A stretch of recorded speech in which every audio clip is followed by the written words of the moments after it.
All right, so we're a few days before bear season here in New Mexico, and I'm just out marking some trails on OnX. One of the main things I'm marking are these water sources, these tanks out here in this backcountry. Water is going to be crucial. I know that I haven't seen any bear sign around this tank yet, but a lot of the tanks, we've got some cameras on and they're hitting the tanks. So just trying to mark some trails and get the dogs acclimated to being at 7,000 feet on the Paloma. Yeah, so check out this cool tank underneath that windmill there. We'll go down here and see if we can find any sign around that tank. Right here at the base of this mesa with all that oak brush. I can't imagine bears aren't coming down and taking a little hot tub time right there. Check it out.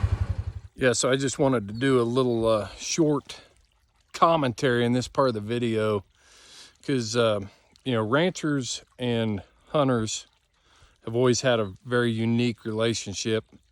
Wildlife managers and ranchers can have kind of a controversial relationship at times, and ranchers and wildlife aren't always the perfect fit. But I just want to ask you a question. If it wasn't for ranchers, who's going to maintain this water source here? And there's water sources like this all over this private ground, and that's nothing but good for wildlife. This is the same tank that I just showed you, so you can see the elk tracks around it. It's definitely beneficial for the wildlife. The ranchers are out here every day. They're on this ground. They know where these tanks need to be placed for their cattle. But as you can see from all the tracks around it, the wildlife's also benefiting from it. So I just wanted to put that piece in because I think there's no reason to be at odds with each other over everything and be in that silo.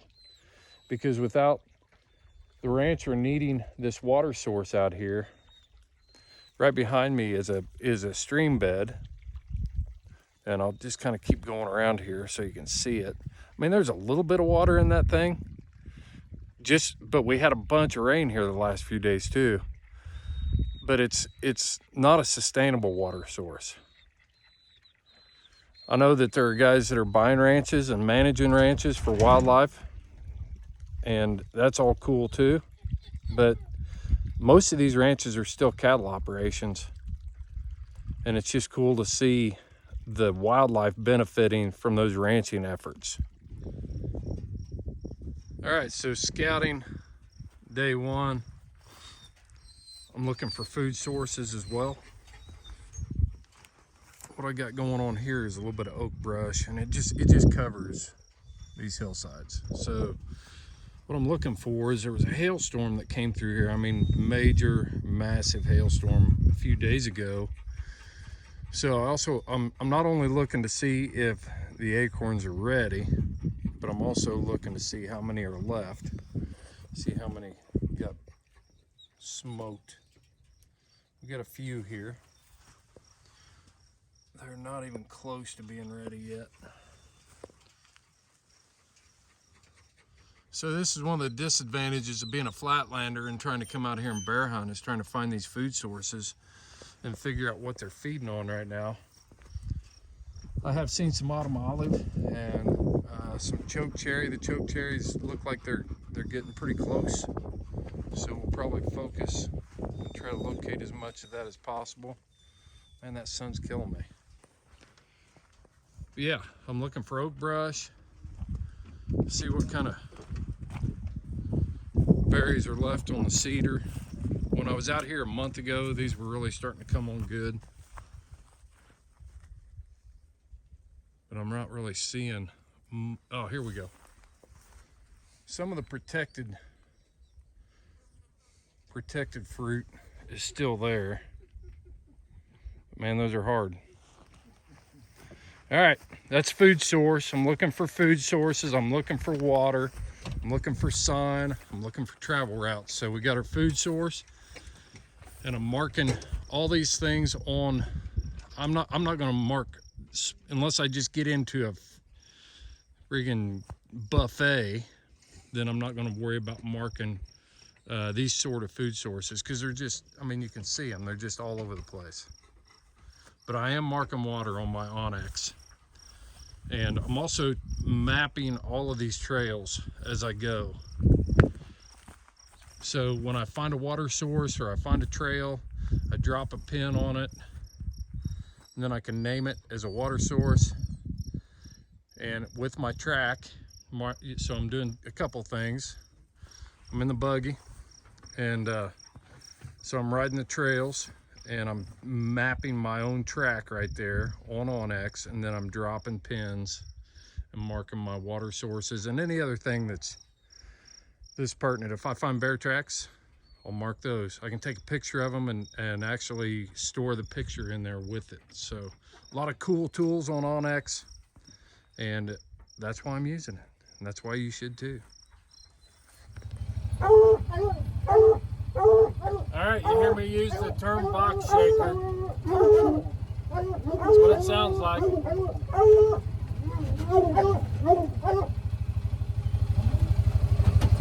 That's a box shaker. I'm definitely marking this area on my OnX. I gotta find some trails up through this country.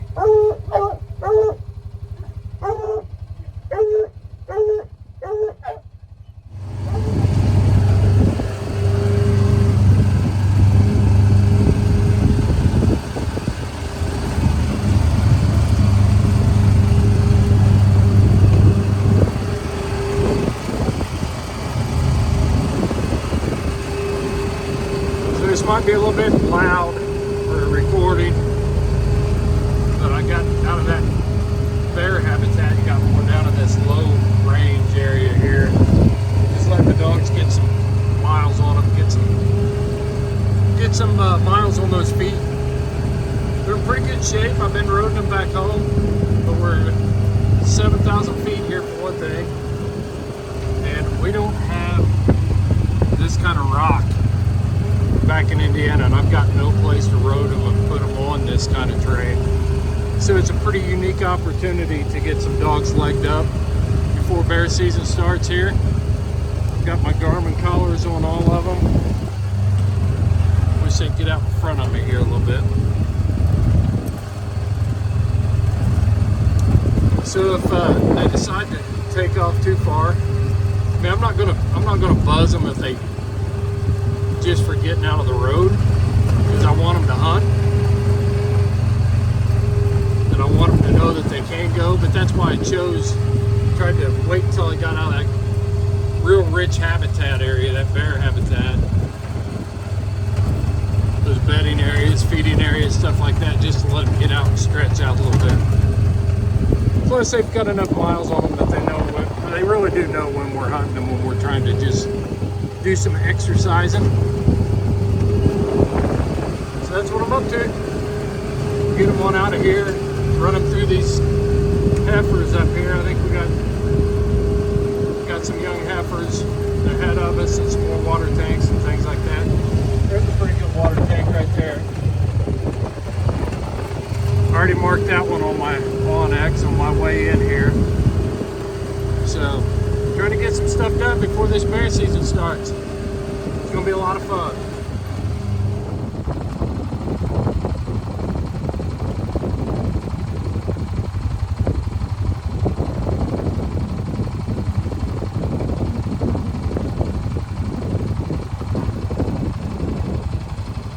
Let me get cooled off a little bit.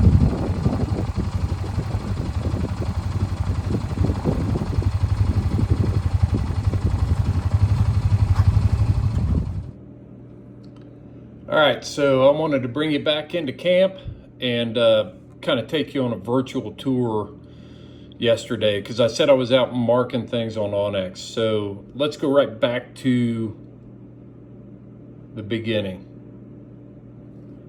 All right, so OnX is feature rich. I can't tell you how impressed I am with the features in OnX. And I just want to take you on this virtual tour. So yesterday when I started filming, I started this trip from right here. All these blue lines are where I was tracking my route. And in order to track a route on OnX, then you hit the tracker button down here on the bottom, you start, and it'll start tracking every place you go. So that's how you begin on that feature. As I was tracking, I was also dropping points of all these water sources all the way up this trail right here. So not only was I marking my trails, I was marking features. And the reason I was marking water sources is we're in New Mexico. The guys that I know that hunt this area, they've hunted it their whole lives, tell me that water is, and I've seen the evidence on trail cameras, things like that, trail camera footage that they have, but these water sources are crucial to finding bear in this country. There's food everywhere. Just kind of give you a walk around of the map here, all this green vegetation, we can zoom right in on it. That's all oak brush, and it's loaded with acorns. There's berries mixed in with it. There's all kinds of food source. So I wasn't worried about marking food sources because it's everywhere. Can make for a tough hunt. So narrowing it down, I'm looking for the other thing that a bear needs, and that's water. So on my OnX, after I get back and I look at everything, I can look at the whole area that I'm gonna hunt, and I can find those places where the food sources, the ridges, the cover come down close to those food or those water supplies.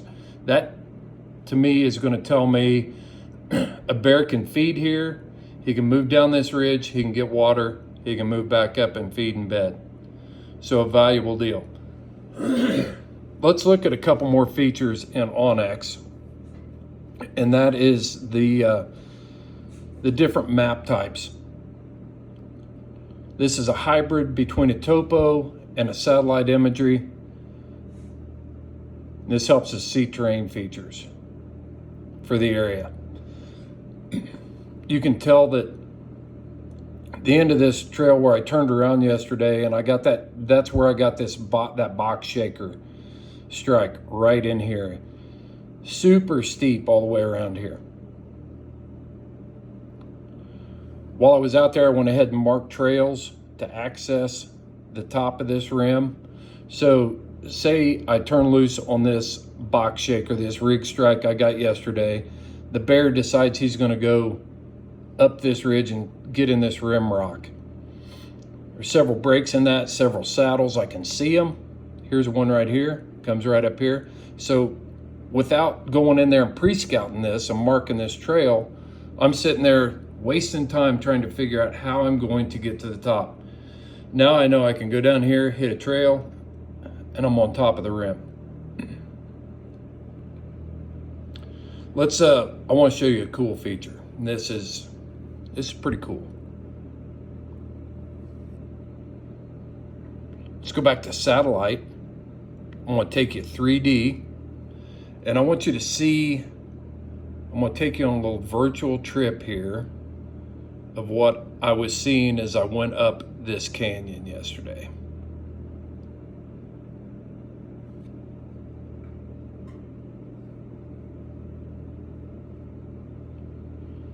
All right, so here I go. Starting at the road.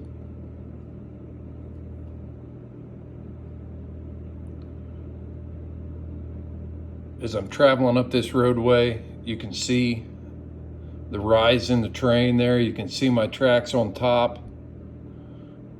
We're marking water sources, we're riding trails.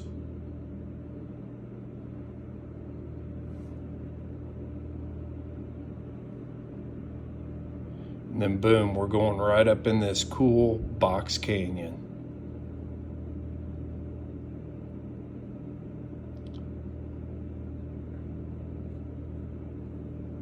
All the way up in there. We can switch it down, we can take more of a look at it, we can zoom out.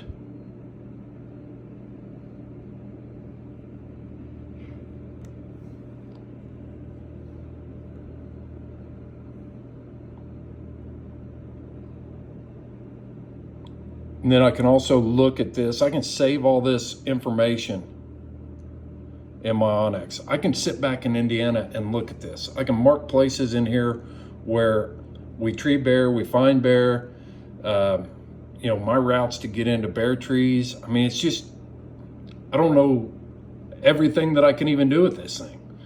There's tons of tools in here where you can mark your distances, you can add waypoints, and that's what these are. This is a waypoint. So say I'm gonna mark something right here. Let's just do one. I can mark that, okay? This is my waypoint that I just put on there. Now I can classify it.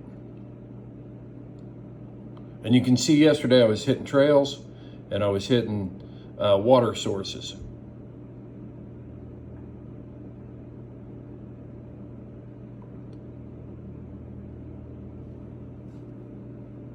All right, so I had a rig strike there yesterday. So say I want to mark that as a bear right where I was, because that's where it was. You got bobcats, you got lions. I mean, you can find anything in here. Look at all those feature-rich options in OnX. It seems like they've thought of everything. You can color coordinate everything. So say that I want to mark that as a bear and I want it to be black. There he is.